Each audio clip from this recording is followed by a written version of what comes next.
Syukran jazakumullah atas subscribe dan aktifkan lonceng notifikasinya.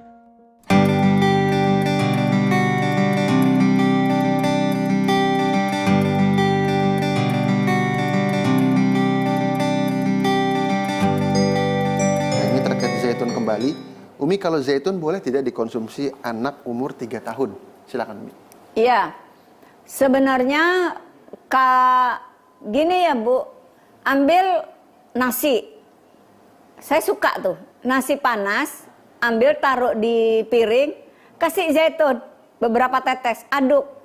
Enak banget. Anak-anak boleh. Jadi nasi sudah matang, taruh di piring, kasih zaitun beberapa tetes, aduk, taburi bawang goreng, sama sambel aja. Kalau orang dewasa, kalau anak-anak masa sama sambel. Nah, ini buat yang punya balita, bayi di bawah 5 tahun. Saya pernah meresepkan gini Pak Indra. Jadi bayi ini gemuk hingga belum bisa jalan. Jadi bayi overweight. Jadi lama gitu jalannya. Maka makanan bayinya itu tetesi zaitun, kasih gamat, aduk. Masya Allah, bayinya itu tulangnya kuat, jalannya gagah, dan berat badannya stabil. Ya, jadi zaitun ini sebenarnya usia berapapun, tinggal teknisnya aja. Campurkan, teteskan pada makanan bayi. Jadi makanan bayi itu bisa dicampuri gamat. Kalau dia butuh untuk urusan tulang, otak, jantung. Bisa ditaburi spirulina kalau bayinya kurang nutrisi. Bahkan ganti kecap Anda dengan sari kurma atau date syrup. Percaya deh, anak-anak suka banget. Jadi sudah berhenti di dapur, jangan ada lagi kecap. Ya, mau bikin semur, cabai dipotong-potong, kasih tomat, kasih sari kurma. Makan. Enaknya, tabur ke sate. Yang enak satenya, Ndra. Satenya nih ya. Sate nih, datang sate. Jangan pakai yang kacang deh. Kalau sudah kegemukan, asam urat tinggi, udah kolesterol tinggi, tapi masih pengen makan sate gitu ya. Nah, biasanya kalau sate kambing tuh bumbunya kan nggak kacang. Betul. Nah, jadi iris tomat, iris cabai, iris bawang merah, siram sari kurma. Enak banget. Mertua lewat nggak kelihatan, kan mertua aku di Wonogiri. Aku di Bekasi, nggak lihat kan.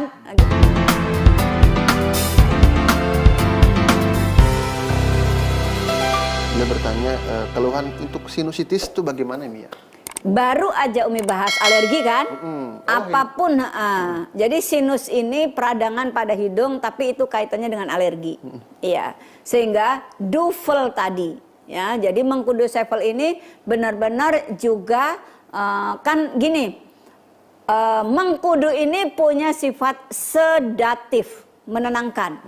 Nah, orang-orang yang alergi ini kan akan kambuh kalau maaf ya, kalau dia gelisah, resah, pokoknya tidak tenang jiwanya, stamina atau daya tahan tubuh turun. Maka ini harus ditenangkan. Nah, kemudian di dalam halu tadi kan, makanya sedatif. Dan mengkudu ini juga antihistamin. Jadi pilihannya 2. Untuk penderita alergi, apapun alerginya, bisa dengan mengkudu dengan 7 elemen atau kalau selalu lesu, lemah, letih, tak berdaya, atau badan ini rasanya kok aku itu nggak kuat gitu ya, kok aku tuh rasanya lemes terus gitu, kok aku rasanya itu kok nggak punya semangat gitu, maka EGM diberi 3 minimal Prokumin propolis. Prokumin propolisnya ditetes ke EGM ya. Itu sangat baik untuk meningkatkan stamina, tenaga paru-paru. Jadi Umi Sabil kasih tagline untuk EGM. EGM ini tagline-nya adalah hidup tanpa lelah. Nah, apa Pak Indra? hidup tanpa lelah.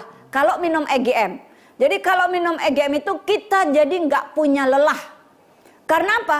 EGM ini, susu kambing ini memiliki kemampuan untuk kita menaikkan stamina kita. Khususnya di paru-paru. Jadi kalau paru-paru ini sehat, maka hidup Anda tak pernah merasa lelah. Karena kerja paru ini nanti kerjanya dengan jantung. Nah, jadi paru-paru ini organ yang bekerja sama dengan jantung. Kalau paru-parunya sehat, tubuh kita tak pernah punya rasa lelah. Jadi pilihannya dua, mau duvel atau EGM dan Prokumin. Yang kedua, kalau misalnya milihnya duvel, mengkudu sevel atau EGM Prokumin, ada satu Prokumin yang ini sangat baik untuk meningkatkan stamina, yaitu Prokumin yang botolnya hijau, Prokumin Habat. Itu Umi suka banget tuh Prokumin Habat, ya. Kalau udah dulu kan sebelum pandemi Umi kan terbang tuh seminggu sekali, penerbangan seminggu sekali, Sabtu berangkat, Senin landing, maaf banget. Masih inget ya. Sabtu berangkat, Senin landing di atas, lama banget ya. Nah itu wajib, nah kol-kolah tuh ya, wajib di tas, di kamar kerja, di tempat menginap, di rumah yang namanya Prokumin, yang hijau, yang kuning tuh ada. Kenapa? Tenaga kita itu pasti ada menurunnya. Dipakai kerja, dipakai jalan, dipakai beraktivitas, energi kita akan turun. Di-up lagi, dikuatkan lagi dengan yang ada habatus sauda. Apa yang tinggal lep tapi up gitu, yaitu Prokumin. Kalau Prokumin yang botol hijau, yang Prokumin Habat, tagline-nya adalah cantik dan sehat sepanjang hari. Apa? Cantik dan sehat sepanjang hari. Kalau Indra ganteng dong. Oh iya. Ganteng dan sehat sepanjang hari. Setiap hari. Itu yang botol hijau. Botol hijau. Tapi kalau yang botol kuning, orange. yang botol orange, orange-nya orange. Oke, orange. Orange-nya orange. Yang orange itu sehat dan kuat sepanjang hari. Nah, yang kuat apanya? Paru-parunya, jantungnya, organ-organnya. Jadi kalau yang hijau, sehat, cantik dan ganteng sepanjang hari. Kalau yang orange, sehat, kuat sepanjang hari. Mau kuat, mau sehat, Prokumin Propolis. Mau ganteng, mau cantik, Prokumin Habat, gitu ya. Nah, jadi jadikan produk-produk itu makanan yang wajib kol-kolah tuh setiap hari. Jangan nunggu sakit, nunggu gempor. Gempor apaan ya? Apa nunggu ya? Gempor tuh. Nunggu letoy, nunggu lemah, nunggu lemes, baru konsul. Enggak. Kalau sudah jadi agen HNI, enggak gitu. Pokoknya di rumahnya itu wajib yang ada habatnya Prokumin, yang mana aja. Kemudian satu di antara dua kopi, bagus dua-duanya, ya. Jadi jadikan kotak obat kita itu bukan lagi kotak obat, tetapi adalah herba, produk-produk yang setiap hari kita konsumsi. Zaitun, madu itu makanan sehari-hari. Itu Pak Indra.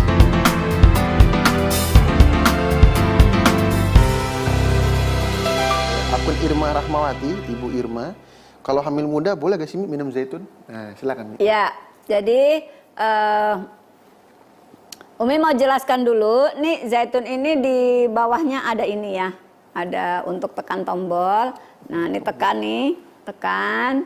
Nah ini kan naik nih, nah, naik. Nah inilah zaitunnya. Buat yang belum punya, yang belum pernah. Nah cantik banget ya. Masya Allah, tuh lihat cantiknya. Nah kalau Bapak Ibu pergi ke Palestina, baju-baju gadis Palestina tuh ini ukirannya. Motifnya ini? Iya.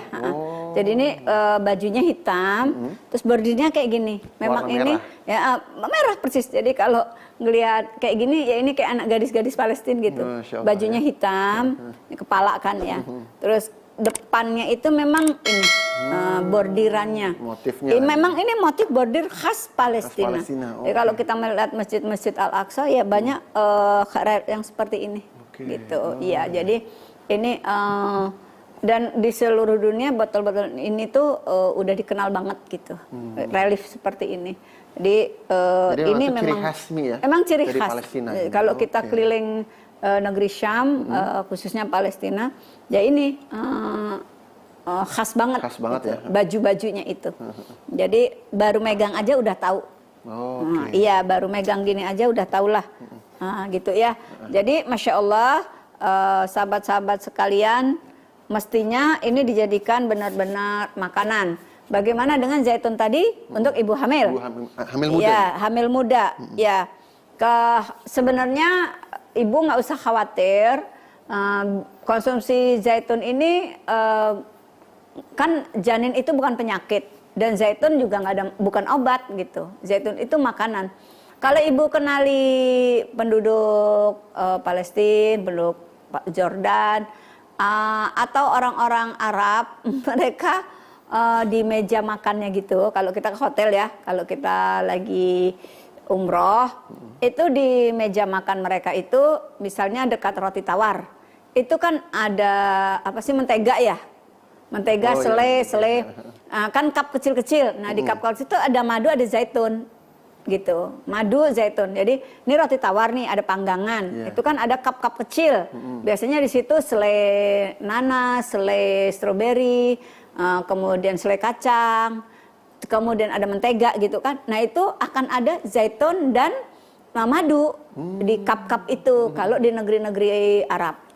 Jadi mereka ya mau hamil, nggak hamil, mau anak-anak, kalau dia lagi kepengennya roti tawarnya dengan zaitun ya udah dibuka aja gitu. Jadi itu makanan gitu. Jadi kalau dimasukkan otak obat ya jadi obat. Kalau dimasukkan ke otak kita makanan ya emang itu makanan gitu.